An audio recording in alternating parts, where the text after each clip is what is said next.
desain dengan tema cheerful minimalis. Kok subscriber gue berkurang? Sangat tidak terduga. Nya tipis-tipis, kur aja 27 koleksi pribadi. Tet.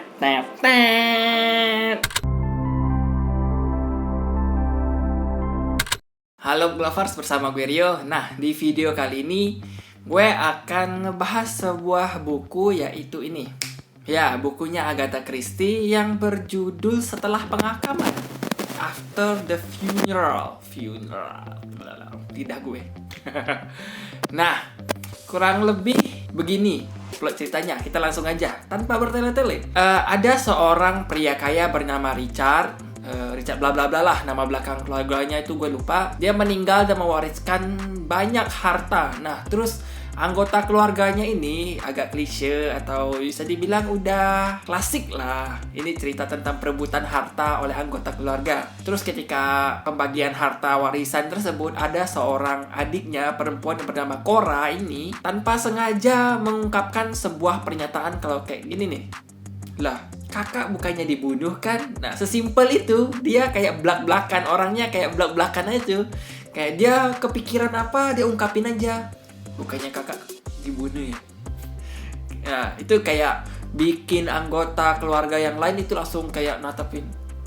Ada apa nih? Ada apa ini? Ada apa ini? Nah, itu adalah asal mula cerita di sini. Nantinya bakal kayak muncul kejadian misteri lain.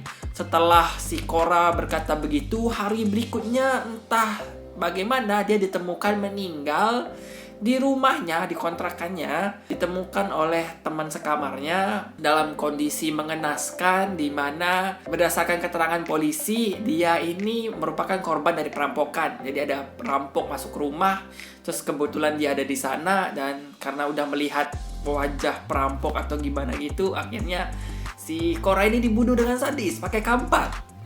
Barbar kan? Ini seru nih, slasher.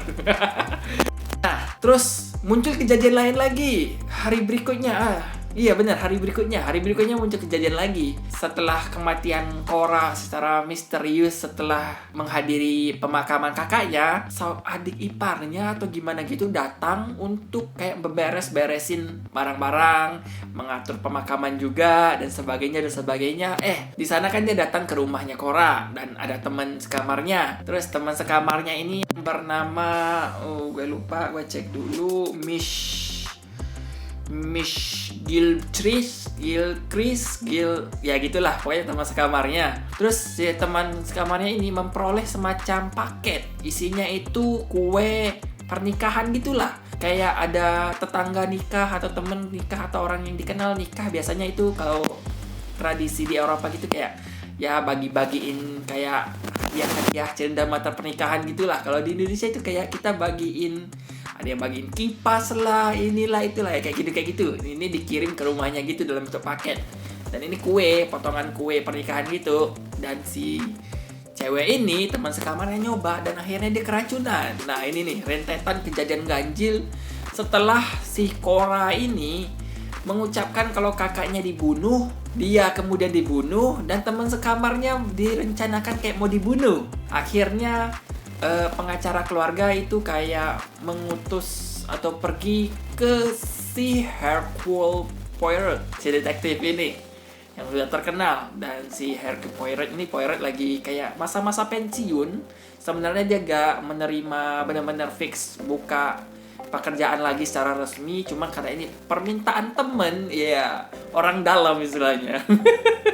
Jadi ya dia bantulah untuk menyelidiki kasus misterius ini. Nah, terus apa yang gue suka? Gue suka dengan gaya ceritanya. Udah gue sebutin di review gue di video sebelumnya yang bukunya Rui Meta. Kalau buku misteri itu akhirnya gue menemukan pola kalau diceritakan secara sederhana, tulisannya itu kayak plok SPOK tanpa deskripsi lebay, puitis, metafora, angin berhembus, keheningan lembah ini bla bla bla. Gak kayak gitu, gak kayak buku fantasi yang gimana. Ini lebih kayak plot ruang pembunuhan.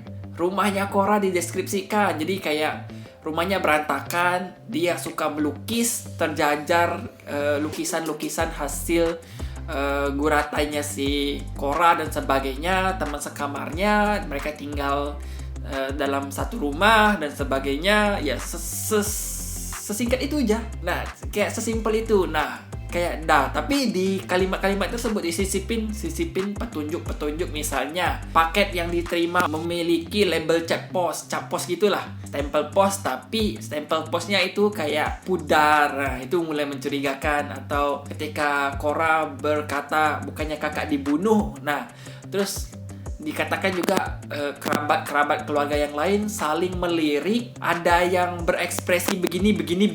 Nah, kita harus cari tahu tuh ada hal ganjil apa dari ekspresi mereka. Nah, kayak gitu tuh. Itu seru tuh. Kita harus menyelidik dari kalimat-kalimat penjelasan narasi yang ada di buku ini, petunjuk untuk memecahkan misteri kasus pembunuhan ini. Nah, tuh gue suka tuh gaya ceritanya. Jadi gue udah mulai terbiasa dengan gaya penceritaan novel-novel misteri gitu, detektif lebih tepatnya. Terus hal lain yang gue suka itu adalah si karakter Poirot yang nyentrik. Dia punya karakter, gimana ya jelasinnya, selalu menggunakan kayak bahasa Prancis ya. Kalau di Eropa, di Inggris atau apa tuh latarnya gue lupa.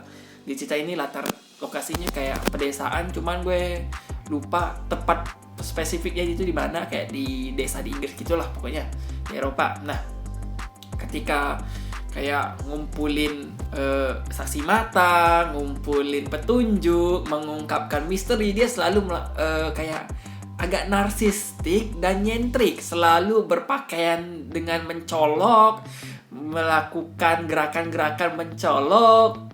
Itu gue suka tuh, kayak karakter yang narsis dan nyentrik aja itu untuk menarik perhatian orang. Kalau wah, gue bisa nih, pede dengan kemampuannya gitu lah. Itu gue suka tuh karakternya Poirot. Terus apa yang juga suka di buku ini itu plot ceritanya. Ada beberapa hal yang masih menjadi misteri. Kita tahu kalau kasus awalnya itu sebenarnya adalah ucapan dari Korra kalau kakaknya dibunuh. Nah, terus dari penyelidikan, ya memang ada kemungkinan kalau kakaknya yang dibunuh dengan cara diracun. Terus udah dikasih tahu juga di buku kalau cara-cara untuk meracun kakaknya itu seperti ini. Untuk bisa menyelipkan racun begini, masuk ruangan ini, naik tangga ini, melewati ini dan sebagainya, semua udah diskenariokan kemungkinan yang bisa terjadi untuk meracuni si kakak Korra. Tapi di akhir cerita tidak diungkapkan siapa pelakunya. Jadi kita nggak tahu itu pembunuhnya si kakaknya Korra, si Richard ini siapa, atau beneran dibunuh atau enggak, atau karena memang meninggal karena tua atau meninggal karena sakit. Itu nggak dijelasin, cuma mengungkapkan si Korranya dibunuh oleh seseorang yang tidak terduga. Gue bener-bener gak menduga sih. Dia ada di list suspek yang udah gue pikirin. Gue udah mikirin 3 suspek dan dia ada salah satunya. Dan ya lumayan lah, gak bener-bener surprise juga. Dan ya bisa dibilang agak ketebak gitu. Cuman gue suka cara pengungkapan pelakunya, menghubungkan petunjuknya. Terus penulis sempat mengarahkan pembaca ke si ini yang bisa jadi pelaku, karena mereka anggota keluarga ini punya motif masing-masing ya, terutama masalah keuangan kebanyakan. Cuman ada beberapa motif oleh karakter tertentu yang menurut gue ini motifnya cukup kuat, karena daripada orang lain yang memang semuanya kayak ada hubungannya dengan uang, tapi ini kuat nih, dan ini juga yang lain itu kayak sepele. Jadi ya udahlah, nggak mungkin mereka lah. Tapi nggak tahu juga sih, tergantung. Kadang orang ada psikopat, hal sepele bisa jadi motif. Ya kurang lebih gitu. Bisa dibilang gue cukup suka. Pengalaman pertama gue juga baca buku Agatha Christie, dan gue suka walaupun ada beberapa hal yang nggak sesuai ekspektasi. Kayak seharusnya dijelasin nih si Richard ini dibunuh karena apa, atau beneran dibunuh atau enggak. Cuman ya kayak nggak tahu ya, susah dijelasin. Jadi kematian Richard ini cuma sebagai setup cerita doang, nggak punya bisa dibilang kesimpulan di akhir itu gimana. Nah itu sih sisanya gue suka. Dan ya demikian review gue untuk buku pertama Agatha Christie. Gue nggak bisa nunjukin ini gue baca di Ipusnas, gue nggak bisa nunjukin, jadi pakai Bookstagram doang seperti yang ditampil di sini. Ya kurang lebih sampulnya kayak gitu bentuk bukunya. Gue baca di Pusnas, kalian bisa baca di Pusat juga kalau pengen gratis, tapi harus ngantri. Ngantrinya lumayan lah, berapa ratus orang. Nah, itu dia review gue. Sampai ketemu di video gue berikutnya. Bye!